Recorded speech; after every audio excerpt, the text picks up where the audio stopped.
Hey, well, I'm so happy to be able to share with you today. You know, we've been speaking about strength and resilience, being strong and courageous, and those are attributes that we all need, especially in this season. And, you know, I've titled my message this morning, "Where's Your Head At?" Where is your head at? Right. Like, what is going on in here, right? Because we need to be strong, we need to be courageous, but the origin of our strength and our courage actually comes from within us. It's what is going on in our head. And when I was thinking about someone whose life represents those attributes of strength and courage, I was thinking about a guy. His name is Desmond Doss. You might have heard of him. Mel Gibson made a movie called Hacksaw Ridge based on his life. Give me a little wave if you've seen that. It's a little bit violent, so don't watch it with the kids, but it's a great movie. But Desmond Doss, if you don't know about him, was a young Christian man who fought in the US Army in World War II. And he had really strong beliefs based on his understanding of God's word that he shouldn't kill. Like it says in Leviticus, "Thou shalt not kill." A scripture that really spoke to him was in John 15 when Jesus says, "This is my commandment to you, love each other in the way I've loved you. There is no greater love than to lay down one's life for one's friends." And so with that word in his heart, he had this deep conviction that even though he wanted to do something for his country, he didn't want to carry a weapon and he refused to kill anyone. And on that basis, he was really ridiculed and despised by his army unit. They tried to get him ousted from the army because they thought, you know, someone who is unarmed in a battle with any kind of physical weapon is going to be a liability. His army commander was a guy called Jack Glover, refused to fight alongside him. And then he was not kicked out of the army. He was posted with that unit that hated him into one of the bloodiest battles in World War II in Okinawa in Japan. It was the Battle of Hacksaw Ridge. It was close combat fighting with heavy weaponry. And thousands of American and Japanese soldiers were killed. And it says that under a barrage of gunfire and explosions, Doss crawled on the ground from wounded soldier to wounded soldier. He dragged severely injured men to the edge of the ridge, tied a rope around their bodies and lowered them to the other medics below. In a 12-hour period, Doss saved 75 men, including his captain, Jack Glover, and the same soldiers who had shamed him now praised him. He was one of the bravest persons alive, Glover said, and to have him end up saving my life was the irony of the whole thing. We've got a couple of images, if we can show them. This is, you know, after the welcome lunch, maybe watch Hacksaw Ridge with your boys, at least maybe not with your little girls. But, you know, when he was asked, you know, what was going on in your head in this gruesome, bloody conflict, he said, well, I was just praying the whole time. I just kept praying, Lord, please help me get one more. Lord, please help me just save one more. Wow. And you know, the truth is that life is full of battles. And the question is, what is going on in our head in the midst of those battles? Right. Because when I think about Desmond Doss and his life, you know, his strength, the strength that he displayed in carrying the dead weights of 75 men, like, can you imagine, right, in a 12-hour period, did not come from the size of his muscles. And the courage that he displayed in running right into the forefront of the conflict in this bloody battle with the bullets flying and the blood and guts, and can you imagine, it's World War II in the trenches, but he kept going back and grabbing people out of that conflict. That courage didn't come because of all the belief in him that his unit had and the encouragement, like, come on mate, you're doing a good job. They hated him. And I was just thinking that external strength and courage doesn't come from what is happening around us. Wow. It came from what he was focused on, the beliefs that he had in his head. Great, Janine. This deep conviction, God, I know that you've called me here for a reason. It's not to take lives, it's to save lives. And he kept his head at that place the whole time. And he demonstrated this immense courage. Not only did he save people's physical life, he led so many people to Jesus Christ, not by the words that he spoke, but by the choices that he made, the way he operated in the battle. Come on, friends, that is what we are called to do, right? Because life is a battle. Right. You know, I was thinking even the past 100 years, like every person has battles. And every generation faces battles. World War I, World War II, the Great Depression, like different conflicts. Right. 2020, like ushered in a new season of global battle and change. Right.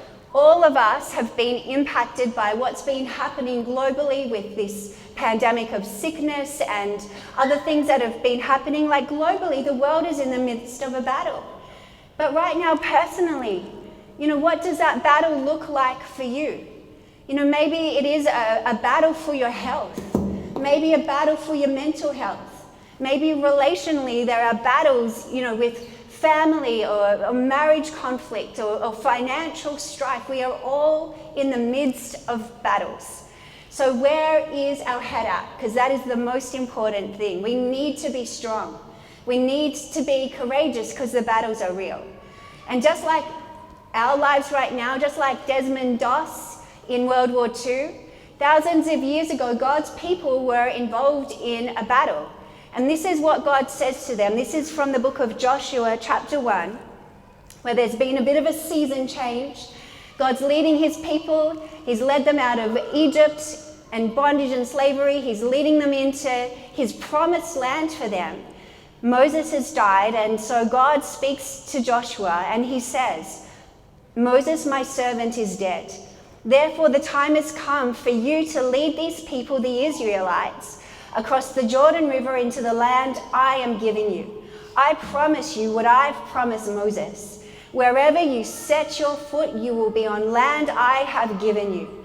From the Negev wilderness in the south to Lebanon mountains in the north, from the Euphrates River in the east to the Mediterranean Sea in the west, including all the land of the Hittites, no one will be able to stand against you as long as you live.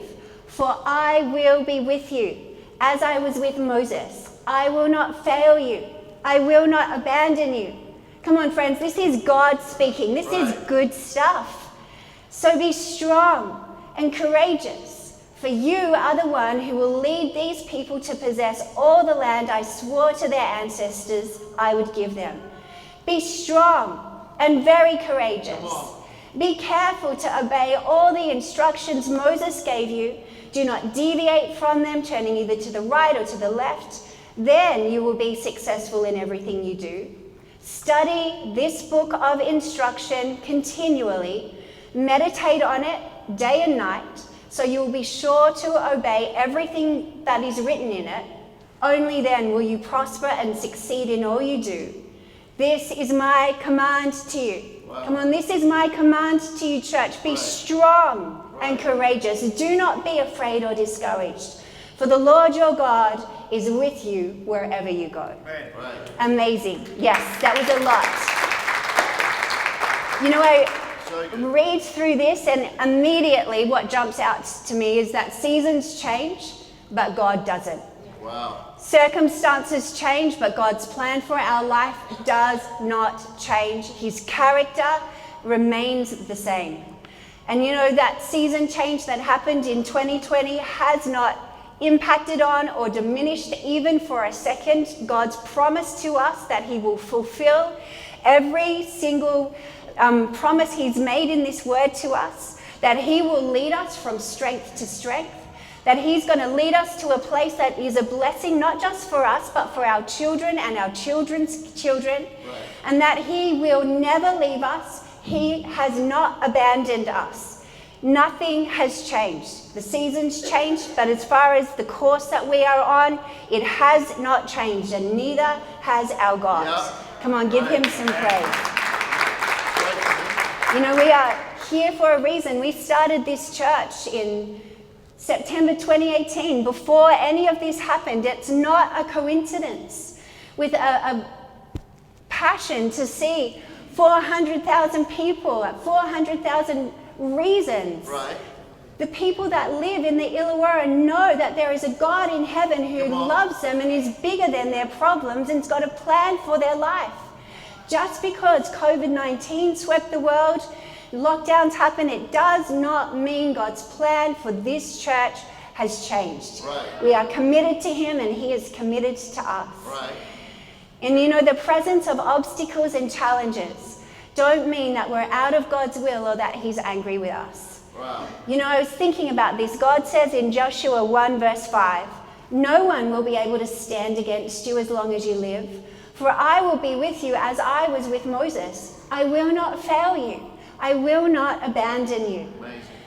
Amazing. Joshua's got a promise from God that no one will be able to stand against him.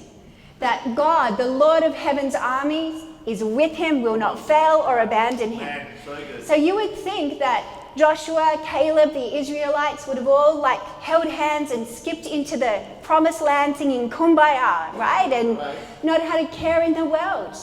But you know what? God said to them, "Be strong and very courageous," on repeat, 3 times in 3 verses. That is a bit of a clue that maybe the journey to the promised land wasn't going to be quite as easy as they were hoping.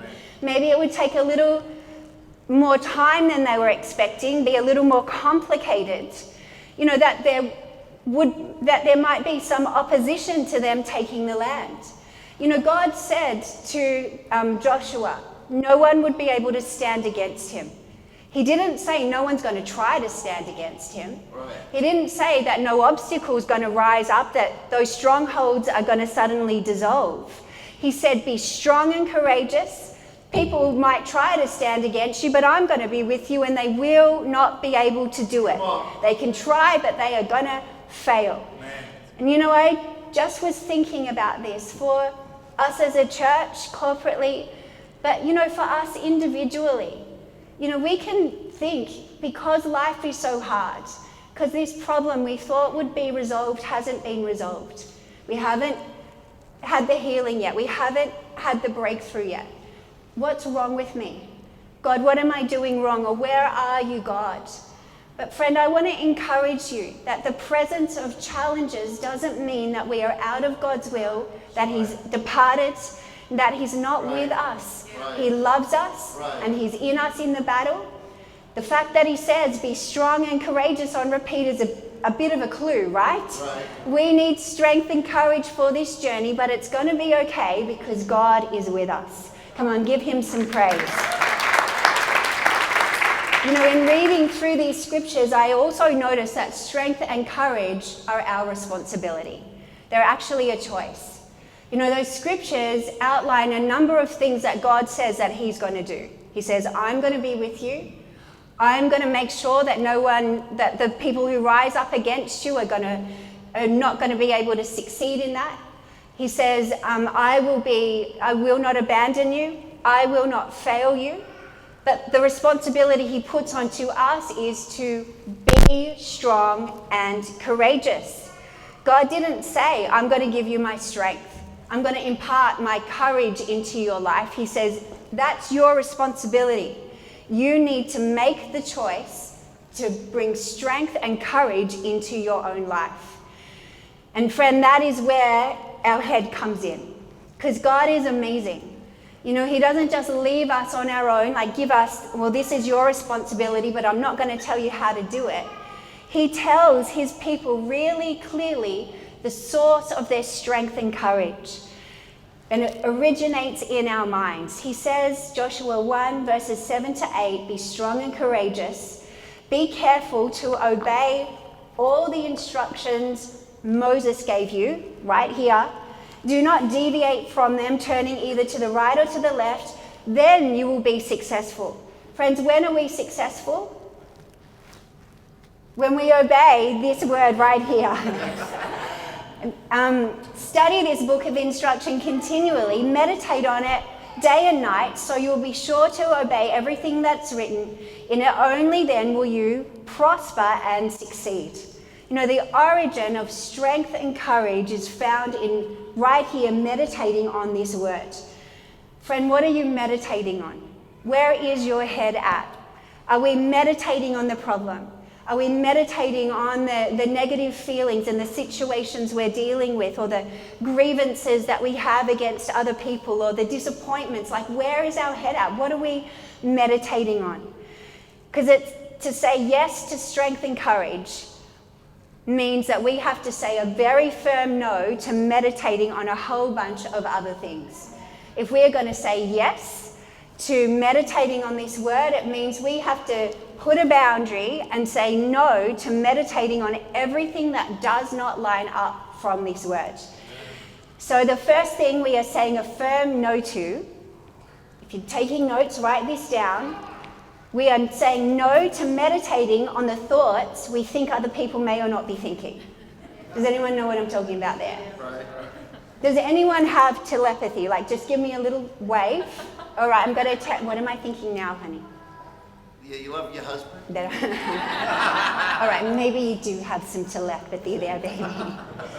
But, you know, we cannot read, like, the thought bubbles above people's heads, right? Like, if only we were little cartoon characters and we had, like, the thought bubbles and we could read people's minds. Maybe that would be a little bit scary, actually. But how often do we meditate and start thinking about what we think other people may or may not be thinking? And, you know, I was thinking about this, and even like in the context of coming to church, like, you know how communication, I'm just going to call a number here, but like 60% non-verbal, 40% verbal, or something like that. So we're basing so much of what we think people are saying by their non-verbal communication. Right. So I come in and I can look stressed and agitated and distracted and a whole bunch of things that could give people the complete wrong idea. But let me let you into what's going on in my head, a few truths about me. Uh-oh. Number one, I am always running a little bit late. Anyone give me a wave? You don't? Yeah, and like, it's not an endorsement. Andrew's he's an early person. I'm a little bit late person. You know, but the battle, especially to get on church on time, the battle's real. Give me a wave if you feel that battle, right? I'm feeling the battle. And I blame it on my organization, actually. I'm so organized, I'm a little bit disorganized. Maybe you can relate to this, but I'm always like rushing out the house, but I think, oh my gosh, if I could just like get the dishwasher on, it's ready to be unpacked, I'll put a load of washing, I can get that hung out when I get home, and if I've got the whites soaking, then I can put those on when the other ones are on the line. Like, anyone know what I'm talking about?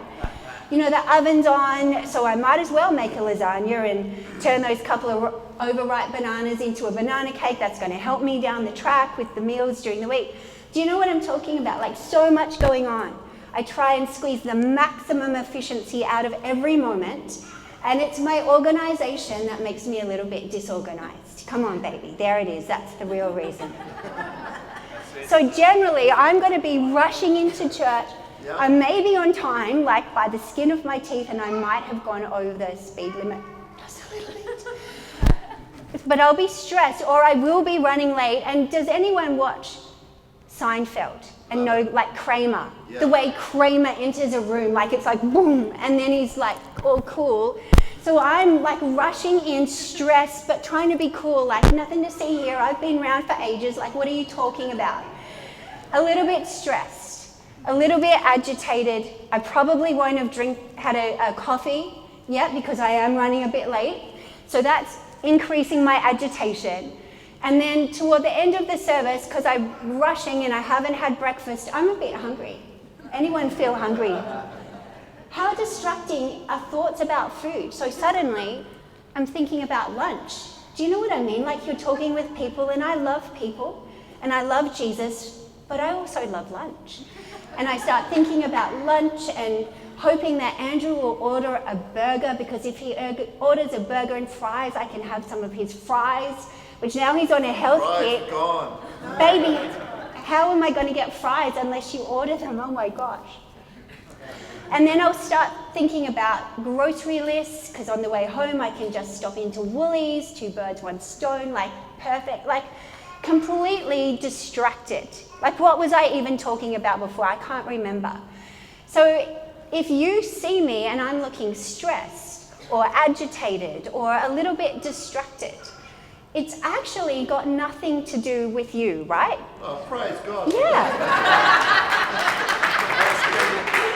I'm just a bit hungry. I haven't had a coffee and I've been stressed because I'm running late. But I don't think I'm alone in that, right? We're all a little bit like that. We've got this internal stuff going on. But how true is it that we reflect our own insecurities and our own dysfunction on the behavior and the responses of other people? You know, I was thinking if we could like see each other's thought bubbles, because we try and read them, we always misread them, and then drama happens. But like someone looking a bit distracted, like, what will I have for lunch? And dreaming about sandwiches and French fries. And somebody over here with their thought bubble going, oh my gosh, she can't even make eye contact with me. What have I done? I must have offended her. Like the drama, something out of nothing. We cannot read people's minds. And don't even get me started on like technology and trying to read people's mind. Like, why do I follow them but they never followed me back? Or like they like that person's post but they didn't like my post. Like, what's going on? Or you don't reply to a message straight away. Like, how many forms of communication? Like, I can't even keep up with like TikTok and DMs on Instagram. Like, I haven't checked my Instagram for like 7 months, so if you sent me a message, I'm not ignoring you, I just haven't seen it yet. But we try to read the mind of why that person didn't reply or why they didn't follow us or whatever. Drama. Something out of nothing. Wow. Friend, we have got real battles to fight. And when we get distracted by the fake ones or the manufactured drama, it makes us weary. We lose our strength. We get discouraged. Wow. That is why God says, enough. I need your head here. Right. What did I say? Philippians 4 says, and now, dear brothers and sisters, that's us. One final thing. Fix your thoughts on what is true. Right there. If we apply the filter of the God thoughts to what we're thinking right now. Brilliant. Is what we're thinking the other person may or may not be thinking true?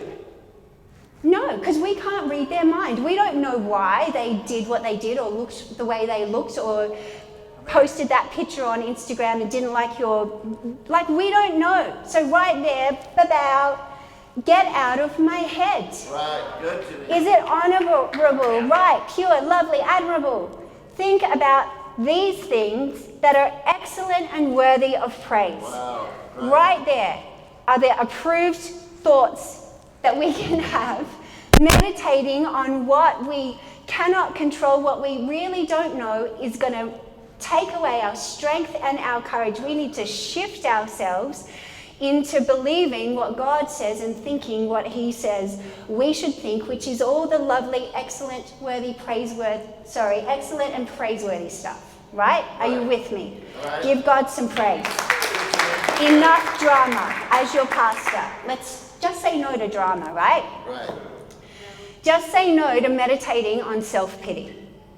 And you know, the truth is we are all special. We are all unique representations of the image and likeness of God with a purpose just for us. And in our specialness, we can be tempted to start believing that God has reserved his most challenging and difficult assignments just for us. Does anyone know what I'm talking about? Yeah. Like what I'm dealing with is just far worse than what anybody else is dealing with, right? Right. Like they might be dealing with something, but at least they're not under the financial pressure that I'm under, right? Well, Right. I don't have financial pressure. That's just an example. But, at least they're not married to the person that I'm married to. Oh, come on. Oh. At least they are married. At least they've got a job. They're not dealing with the pressure that I'm dealing with. And we can think that our situation is completely unique, that nobody has problems exactly the same as ours. But there is a single powerful difference between our problems and other people's problems. Other people's problems are not my problem. Sweet, right? I can walk away from other people's problems and not give them a second thought. It's the best. It's awesome, right? But my own problems, I cannot leave them behind. Wherever I go, I'm taking my problems with me, right? Anyone know what I'm talking about? I sing Elvis songs to my problems. You were always on my mind. You were always on my mind. Like I wake up thinking about my problems. That is the one difference between our problems and other people's problems. Jesus says that problems are common. So this is something we're just going to have to learn to deal with, that they are common to man. He says here on earth in John 16, you will have many trials and sorrows. Not just one or two, but many. And our problems are real. And they are sometimes, in some seasons, unrelenting, many trials and many sorrows. But take heart, because I've overcome the world. And that is why we need strength and we need courage. Because actually we are dealing with some really troubling stuff in our lives. And that self-pity brings weakness. It causes discouragement. It diminishes our strength. And so when I find my head meditating on that path of self-pity and poor me and it's not fair, I got to rein that stuff in and bring it back. You know what? I am facing some giants. I have got some real problems to overcome and to work through. But you know what? I am on my way to the promised land. I have got a God in heaven who is bigger than any challenge that I will ever face. I've got a promise from him that he will not fail me. He will not abandon me. Come on, friends. The Lord of heaven's armies is on our side. How can we lose? How can we feel sorry for ourselves? Come on. I feel sorry for my problems.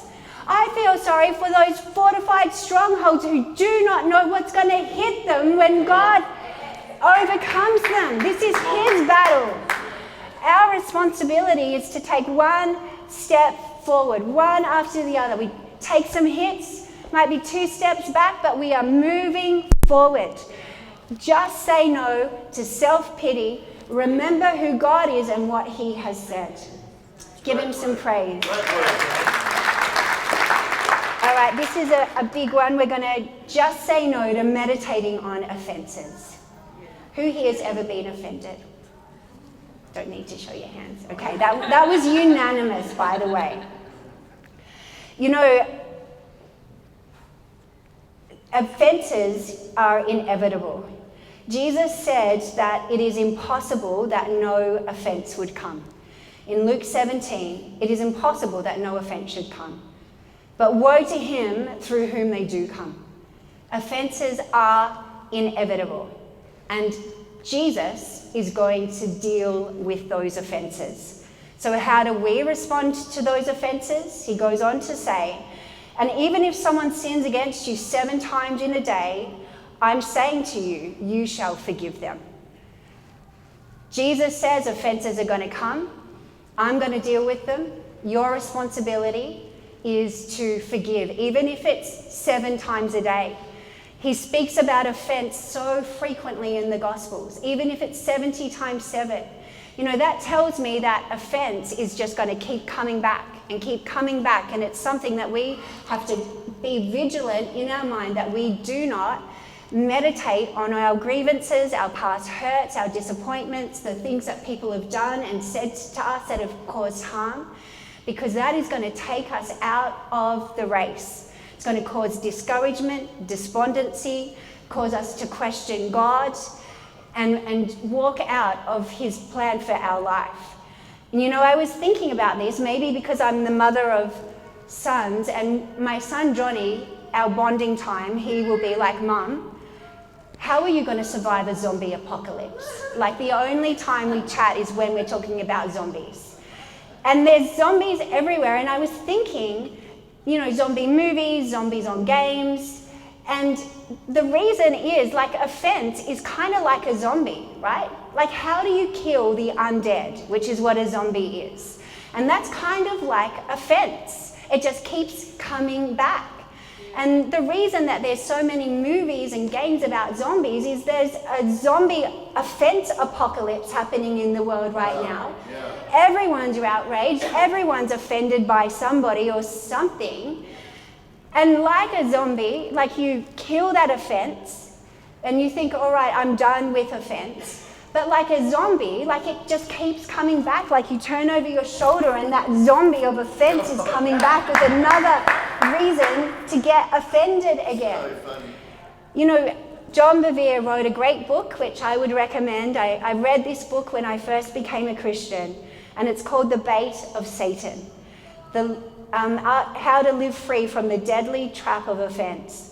But he says that many Christians are unable to function properly in their calling because of the wounds and hurts and offenses that have been caused in their lives. They are handicapped and hindered from fulfilling their potential. Most often, it is a fellow believer who has hurt them. And that is why Jesus says you need to keep forgiving. Offenses are inevitable. It's impossible that they're not going to come. They're probably going to come back like a zombie. You think you killed it, and then another reason to become offended rises up. We've got to be on this. When we find ourselves meditating on offenses, bring it back to what Jesus says. He says, I'm going to deal with that. You can let it go, and I need you to forgive and move forward. You know what? I refuse to be taken out by offense. I refuse to become a victim of the zombie offense apocalypse that's happening not just around the world, but in Christ's church today. Come on, let's make a decision. We are not going to be taken out. Jesus is leading us into every one of his promises. Yeah. Offense is a bait to take us off track, but I am onto you. I am killing those zombies. We are not victims of that apocalypse. Friend, where is your head at? Good. What are you meditating on? Good. It's time to bring it back today. And the last thing we're saying no to, a firm no to meditating on problems and fear. If I can have the worship team come back, that would be really great. Fear ultimately is a bluff. It's just a deception. Wow. And trying to get our attention, rob us of our strength. It's hard to be courageous when we're intimidated and overwhelmed by fear. And I was thinking, now there's so many voices rammed up so loud. But even just on my newsfeed over the past couple of days, all of these increasingly alarming news headlines. But when you click on it and you read the story, it's actually the exact same information presented over and over again. It's just the headlines become more urgent or more alarming or more embellished. But actually, the reality is not much has really changed. They're just trying to get your attention so you'll click on it. But that can consume us and paralyze us with fear. Right. And fear robs us of the courage and the faith that we need to continue walking the journey. God said, I won't fail you. I won't abandon you. No one who rises against you will be able to stand. Man. Our responsibility is simply to remain on that journey. But fear causes us to step out. Friend, I want to encourage us today. One of the things that fear does is blind us to the reality of the many amazing things that are actually happening in this season. Fear wants to consume our minds with worst case scenarios and things in the future that can go wrong. And it actually blinds us to the incredibly wonderful things that are happening right now in this moment. And I was thinking, even on our church journey, you know, absolutely we are facing challenges and we're continually problem solving, and sometimes it does seem like we take a step forward but then we take a step back. But if I just reflect on what God is doing in this moment, my gosh, friends, we are here at the University of Wollongong campus. Look out there. Those lecture halls, that library, these grounds filled with students. This is the heart of our region. This is the place of influence, not just in the Illawarra, but around the world. And we are here. Right. People coming to seek truth and to seek answers. And guess what? There's a church preaching the truth, offering real answers right here. Amazing. It was impossible. What a blessing. God is so faithful. You know, we now have this amazing office space with a room that we can use for midweek meetings. The first time we've been able to do that. Please come and have lunch with us afterwards. We've got heaps of food and heaps of room. And it's in Shell Harbour, like the footprint of our church has just been extended. It's not that far, by the way. It's only 25 minutes. There's a highway being built for our purpose, right? Come on, darling. That's it. We've had 3 different lots over the past 12 months of water baptisms with people meeting Jesus Christ, being discipled, coming along to church and being water baptized. Over the past 12 months, 3 different lots of water baptisms. Amazing. Come on, church is not hibernating. Church is growing. Church is on the move. God's kingdom is overcoming. Come on, you can get excited about this. The gospel is being preached. Connect groups are going from strength to strength. Friend, you're here. There was 100 different reasons that you could have not turned up today, but you came. And we're so thankful for you. An amazing sound of worship is coming from our church. That song, if we can sing it, the last one, Only Jesus, written by our worship team. Friend, this is amazing. God is doing incredible things. And friend, you are part of it. All we need to do is maintain our strength and our courage and keep putting one foot in front of the other. And like Pastor Andrew says, miracle after miracle after miracle after miracle after miracle will unfold. Come on, friends. Why don't we just bow our heads and close our eyes? You know, in a moment, I'm going to open the altar. We're going to pray for people. Because there are people here and you are fighting very real battles. Financially, relationally, with your health. And we are going to stand with you. We are going to pray. We are going to create the space, and God is going to move. The Lord of Heaven's armies is on your side. Where we don't have answers, He's got answers. And there is hope for you. Maybe it's taken so long you're feeling a little bit hopeless. Well, there is hope because God is here. But just before we do that, you know, in this journey, God says, I want you to take responsibility for what you can be responsible for. But I am responsible for everything that's out of your control. And so much for Joshua, so much for Desmond Dross, so much for you and I is out of our control. And God is here to take responsibility for those things. One of those things that is out of our control is the punishment for sin and death. We've all sinned, and there is sin in the world, causes a separation from God, and it is out of our control to pay the price for that. And that is why Jesus came, to do for us what we couldn't do for ourselves. When he died on that cross 2,000 years ago and rose again in victory, he broke the power of sin. He destroyed the power of death and every curse, every voice of accusation and opposition that stands against us. He's done for us what we cannot do, to empower us to make the choice that only we can, to choose to surrender our life to him. Right. You know, maybe you're here and you didn't know that you could make that choice. You didn't know about what Jesus had done.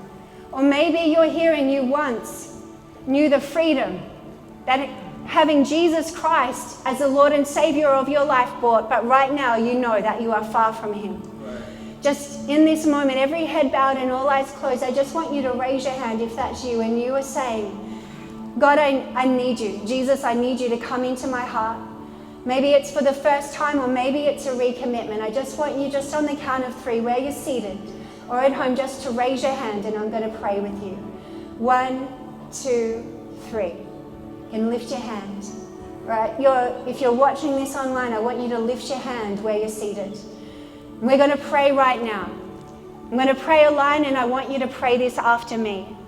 Dear God, come on, pray this with me. Dear God, thank you for sending your Son, Jesus Christ, to pay the price for my sin. Jesus, I believe that you are the Christ. You are the Son of the living God, and you're my Savior. Come into my heart, forgive me. Be the Lord of my life. Jesus, thank you that I am saved.